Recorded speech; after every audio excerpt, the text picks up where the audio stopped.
Ángulo entre dos rectas alabeadas.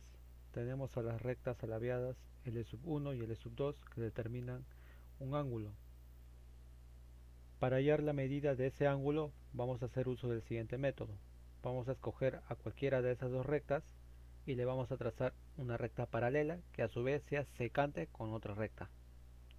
Vamos a escoger a la recta L2 y vamos a trazarle una paralela que sea la recta L y a su vez sea secante con la recta L1.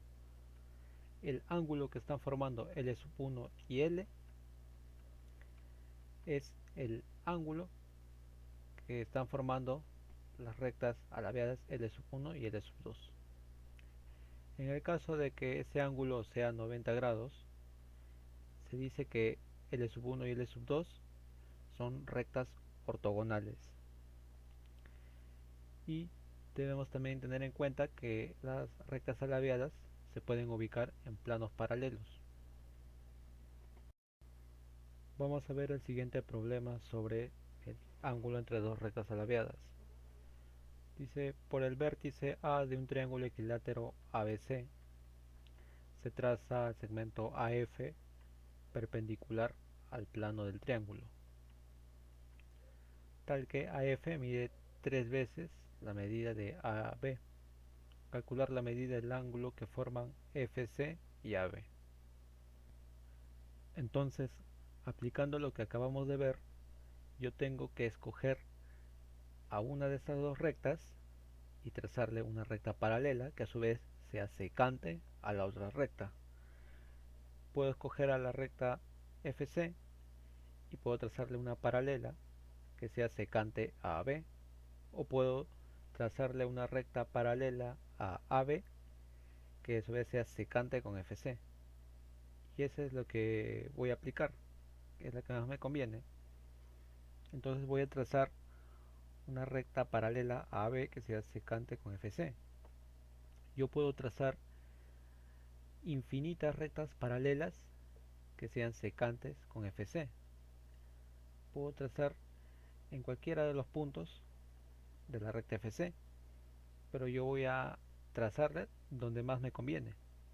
Puedo trazarla en F o puedo trazarla en C. Voy a trazarla en C para que se visibilice mejor. Entonces trazo el segmento CP que sea paralelo a AB y convenientemente que mida igual al lado del triángulo, mide igual a L. Entonces FC y CP determinan un ángulo que es el ángulo que estamos buscando. Es el ángulo que forman las rectas alabeadas FC y AB. Entonces voy a trazar el segmento AP y este es el triángulo ACP, es un triángulo conocido. Como este es un triángulo equilátero, ACB mide 60 grados y BCP mide 100, también 60 grados por la propiedad de la Z, ABC. Este ángulo se traslada. Entonces ACP mide 120 grados y este es un triángulo conocido. Es un triángulo isósceles de 30, 120 y 30 grados.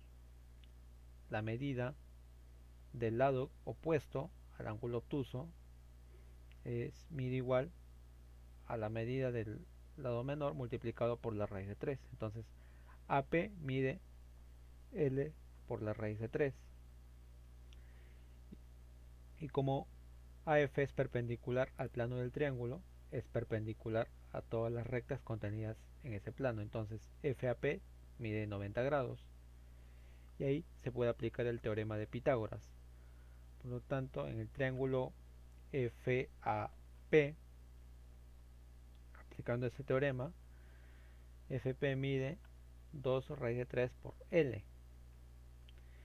Y vamos a hacer lo mismo con el triángulo AFC. Como AF es perpendicular al plano, es perpendicular también a la recta AC. Y aplicando el teorema de Pitágoras, la hipotenusa FC mide L por la raíz de 10.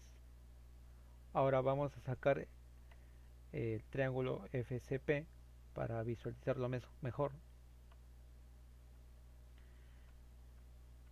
Colocamos todos los datos y ahí podemos aplicar el teorema de cosenos, donde la medida de un lado elevado al cuadrado es igual a la suma de cuadrados de los otros dos lados menos el doble del producto de la medida de esos dos lados por el coseno del ángulo que están formando.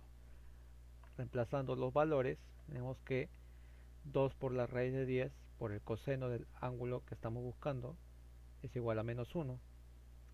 Entonces, despejando, el ángulo que estamos buscando es un arco cuyo coseno es igual a menos raíz de 10 sobre 20. El menos me indica que ese ángulo es obtuso.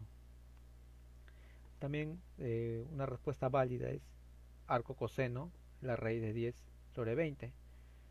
Quiere decir que ese ángulo sería agudo. Entonces esa es la respuesta que estamos buscando.